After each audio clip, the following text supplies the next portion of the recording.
Sanibonani guys, igama ngiqobile ngiphathela amazibela eInimba ngomhla ka-6 February. Guys, uhlathi-ke namhlanje umane wafika edakwe inhlabathi kade phuza utshwala beno-Sydney guys. uSydney wonke. Uthe nje mefika lapha emzini wakhe thumeka kwangathi khona umuntu ohlaba inhliziyo yakhe ngesipikile. Wathi hawu Hlathi, isibindi esingaka uyahamba uyoncela notata womuntu obulala unyana wethu njani? Awuyeke ukungiphoxa vele. Kulokhu kwathi inhloko lo mshado wethu uyangiphoxa. Waqeda wasuka wahamba. Wathi uyazama ukuchaza uHlathi ethi hayi mina noZondo bekade nje sithobana izinhlungu zethu ngoba onyana bethu wathi angifuni ngisho ukuyiva. Wena uyisiphoqi kulo mshado. Waqeda wahamba. Ngapha ke koZondo nakhona uHlengiwe benganemeneze ukuthi ke umyeni wakhe uhambile uphuza utshwala noHlathi. Usho kahle ukuthi labantu laba yabayizitha. Sisempini la nalaba bantu kodwa wena ubhizi uphuza utshwala nabo. Sayina la ama-document la ukuze unyana wethu phela ke akwazi ukuthola ukuphuma lapha ejele. Usho ukuthi wena umhlukumeza. Wathi uSydney angikaze ngihlukumeze indodana yami mina. So awekho ama-documents engizowasayina. Hlengiwe ke guys umane nje wathi fine. Vele nginabo bonke ubufakazi engibudingayo ukukhipha mina indodana yami. Uma ungafuni ukusayina it's fine. Wabe sisuka umuntu ombowayo uphuma ngomnyango. Guys, ngapha ke siyakhumbula uthumeka uke wacela engumama nje wayicelela yena yedwa ukuthi asize uMiss Ngcukana phela uNonceba aphathe le case kaLikamva ukuze ke athole ubulungiswa uLikamva. Uthe mefika nje uNonceba lapha emagcekeni akamabandla wanyanya uHlathi wanyanya ibhadi. Wabuza kahle ukuthi ufunani uNonceba lapha emagcekeni omuzi wakhe. Wathi uthumeka lalela ubizwe indimi. Wathi hey unesibindi mfazi. Ukwazi ukungihamba emva kweqolo? Ngihamba emva komqolo. Wathi akukho mqolo engihamba emva kwawo la. Ngizosiza indodana yethu. Angithi wena ubhizi urabha ama-shoulders nabantu ababulele unyana wethu. Mina ke ngihambile ngocela uNonceba ukuthi aphathe le case ukuze siyiwine. Wathi njani mfazi? Njani ngoba phela bengishilo ukuthi angimdingi ukuthi angisize mina lo muntu wesifazane. Kanti ulalele yonke into uNonceba. Uthe suka lapho wathi enough. Ikhathele mina inani lokho niqwebhana la nizama ukuthi niveze ama-emotions eni ngomshado wenu. Sisempini lana.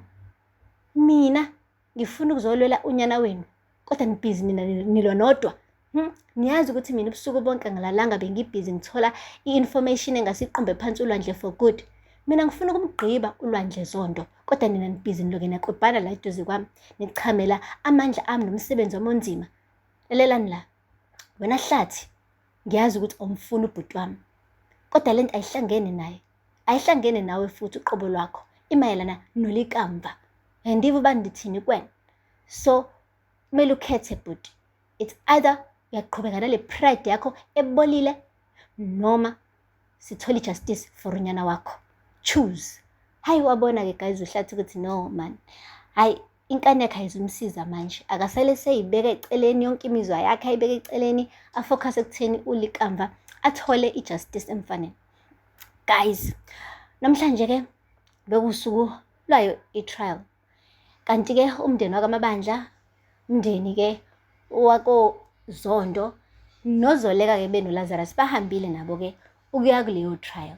Bathe befika ke khona shoot izinto guys ayihambanga ngendlela kade becabanga ngayo makabamandla ngoba babuye bebhocobele bonke.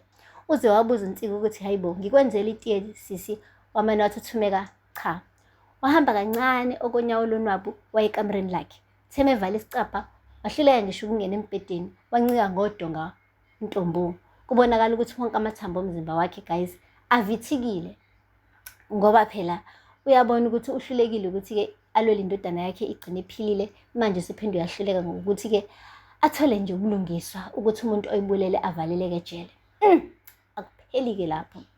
Umane nje wakhuluma yedwa ke uNtsiki esho ukuthi awukanti kamabandla vele thina kwakhala nyonini.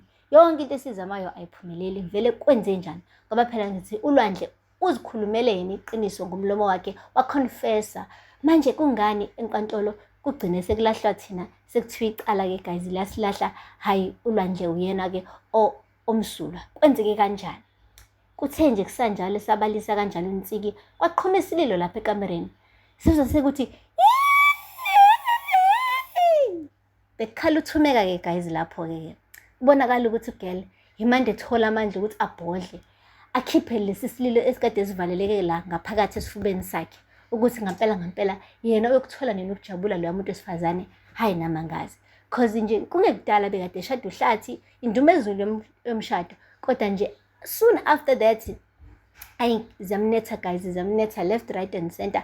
Hayi, ngisho ethe uthola ithuba lokuthi ahambe yofundela ukuba i-caregiver, nalokho futhi nje akasakunakile ngoba into nje ayibhekile njengamanje, ukulahlekelwa indodana yakhe, ukuthi kusabathiwe inhliziyo yakhe inikezwe uqhawe, ukuthi kusabathe hayibo naye uqhawe usethi usondela kuyena ucabanga ukuthi ulikamva, bayamchiliza, uthi kusabathe useyathola-ke manje ukuthi uba ubulala ulikamva, usethi uthi manje uzama ukuya ecaleni ukuze phela lo muntu lo ajeze, nakhona kuthiwa hhayi akafanele ukujeziswa ngoba-ke hhayi umuntu obenecala ulikamva kusiyena ulwandle. So it's a lot for Bandla Thumeka, and ukhala kangaka nje ukhala kufanele uNtombo.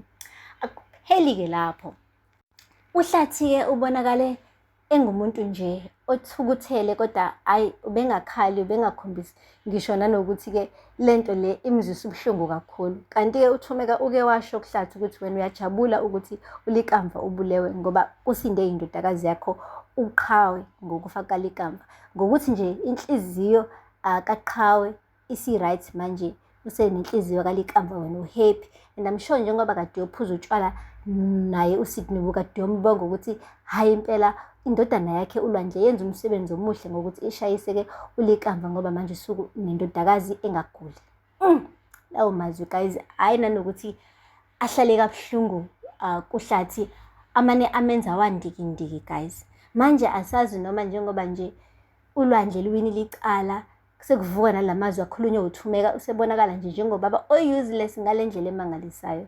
So nje shanga no emotions at all kulento eyenzakalile, noma mhlawumbe ubonga ukuthi uNgcukana phela, uMiss Ngcukana uNonceba, hayi naye kushuthi vele bekade engafuni amsize kule case, nakho-ke umsizile ngenkani but still bahlula naye, ebe ethenjwa ngendlela emangalisayo kuthiwa uwummeli omkantshubomvu, but still naye uhlulekile-ke ukuthi afumane justice for ulikamva. So kuningi kamabandla okwenzakalayo. Asithembe guys ukuthi-ke ekugcineni kuyoba khona ukuzwana komndeni, kube khona nje nenjabulo ezofika emndenini, because ngisho naye indodakazi yabo-ke le uYanga, hayi akekho happy for abazali bakhe, nje uhlezi njalo ecomplaina, uyasho ukuthi hayi abamnakile ever since kwahamba ulikamva emhlabeni, nje bambona njengesithunzela.